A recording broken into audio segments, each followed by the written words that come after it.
Definitely ಎರಡೂ ಕಿವಿ ಇದ್ರೇನೆ ನಾವು exactly balanced ಮೆಥಡ್ನಲ್ಲಿ ನಮ್ಮನ್ನೇ ನಾವು ಕೇಳಿಸ್ಕೋಬೋದು ಅಥವಾ ಇನ್ನೊಬ್ರನ್ನ ನಾವು ಚೆನ್ನಾಗಿ ಕೇಳ್ಕೋಬೋದು. ಮತ್ತು ನಿಮ್ಮ ಸ್ಟುಡಿಯೋನಲ್ಲಿ ಒಂದೇ ಸ್ಪೀಕರ್ ಇಡೋದಿಲ್ಲ, ಯಾವಾಗಲೂ ನೀವು 2 ಸ್ಪೀಕರ್ ಇಡ್ತೀರಿ.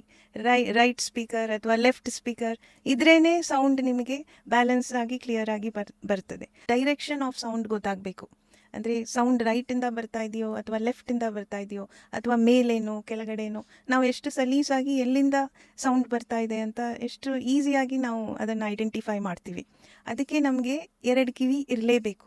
ಇವಾಗ ಒಂದು ಕಿವಿ ಇಲ್ಲ ಅಂದ್ಕೊಳ್ಳಿ, ಆವಾಗ ನಿಮಗೆ ಯಾವ ದಿಕ್ಕಿಂದ ಸೌಂಡ್ ಬರ್ತಾ ಇದೆ ಅಂತ ನಿಮಗೆ ಗೊತ್ತೇ ಆಗೋದಿಲ್ಲ. ಎಲ್ಲಾನು ನಿಮ್ಮ ಬಲಗಡೆಗೆ ಬರ್ತಾ ಇರುತ್ತೆ ಅಥವಾ ಎಲ್ಲಾನು ನಿಮ್ಮ ಎಡಗಡೆ ಕಿವಿನಲ್ಲೇ ಬರ್ತಾ ಇರುತ್ತೆ. So that is the most important reason why we are having 2 ears to get the direction of the sound.